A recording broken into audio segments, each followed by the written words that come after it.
उदय सामंत वेगळा गट स्थापन करून भाजपामध्ये जाण्याची चर्चा खोट्या असल्याचं मंत्री योगेश कदम आणि उदय सामंत यांचा दावा। पश्चाताप होणार नाही हा शब्द देतो सामंतांचं वक्तव्य।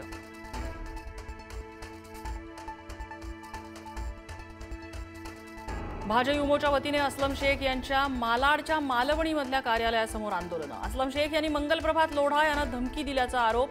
असलम शेख यांच्या विरोधात भाजयुमो आक्रमक।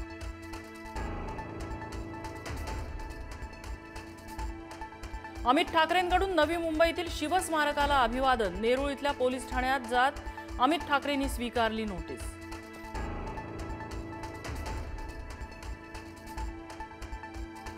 पंकजा मुंडे यांचे पीए अनंत गर्जे यांच्या पत्नीची आत्महत्या नाही तर हत्या असल्याचा नातेवाईकांचा आरोप। आत्महत्येला प्रवृत्त केल्याप्रकरणी सासरच्या मंडळींवर गुन्हा दाखल।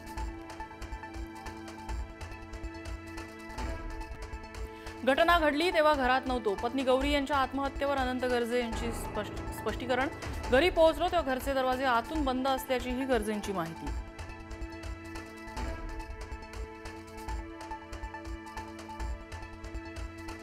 डॉक्टर गौरी गर्जे यांनी आत्महत्या केली असं वाटत नाही। अंजली दमानी यांनी व्यक्त केला संशय। पंकजा मुंडे यांनी कारवाईसाठी पोलिसांना फोन करायला हवा होता, दमानी यांची मागणी।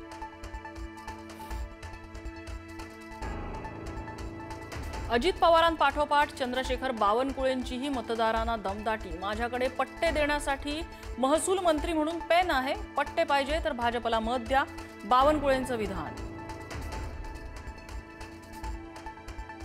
मी माझी भूमिका मांडतो, विरोधकांच्या आरोपाला महत्त्व देत नाही। निधीबाबत केलेल्या वक्तव्यावर उपमुख्यमंत्री अजित पवार ठाम। ज्या वॉर्डात मतं कमी पडतील त्यांनी ठरवून ठेवावं, आपलं काही खरं नाही। कुणीही निगेटिव्ह चर्चा केली तर खैर केली जाणार नाही। मंत्री हसन मुश्रीफ यांची कार्यकर्त्यांना दमदाटी। एकनाथ शिंदेंसोबत कोणताही दुरावा नाही, मुख्यमंत्री फडणवीसांचं स्पष्टीकरण। आमच्यात दुरावा आहे म्हणणं हा वेड्यांचा बाजार। फडणवीसांचा विरोधकांवर निशाणा। शिंदेंनीही नाराजीच्या चर्चा फेटाळल्या। भाजपा नेते रावसाहेब दानवे आणि आमदार बबनराव लोणीकर यांच्यात दिलजमाई। अनेक वर्षांनंतर दोन्ही नेते एकाच मंचावर। आम्ही एकत्र आलो याचं काही ना दुःख होईल, दानवेंचं नाव न घेता खोतकरांना टोला।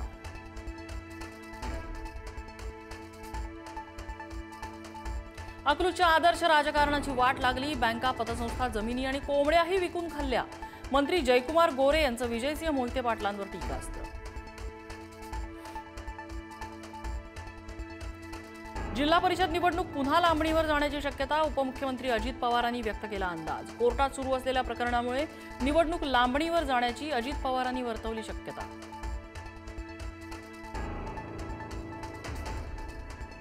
कोल्हापुरात टीईटी पेपर फोडण्याच्या तयारीत असणारी टोळी जेरबंद। 9 संशयित आरोपी पोलिसांच्या ताब्यात। आरोपींमध्ये परीक्षार्थी शिक्षकांचाही सहभाग।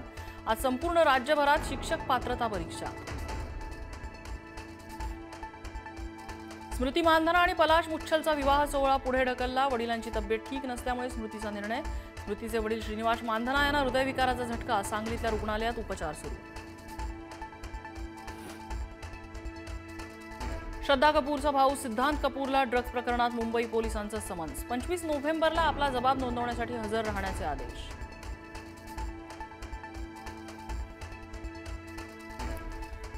दिल्ली स्फोट प्रकरणात आणखी एक कारवाई। जम्मू काश्मीरमधून तुफैल अहमद नावाच्या इलेक्ट्रिशियनला घेतलं ताब्यात। इलेक्ट्रिशियनचा जैश ए मोहम्मदशी संबंध असल्याचा संशय।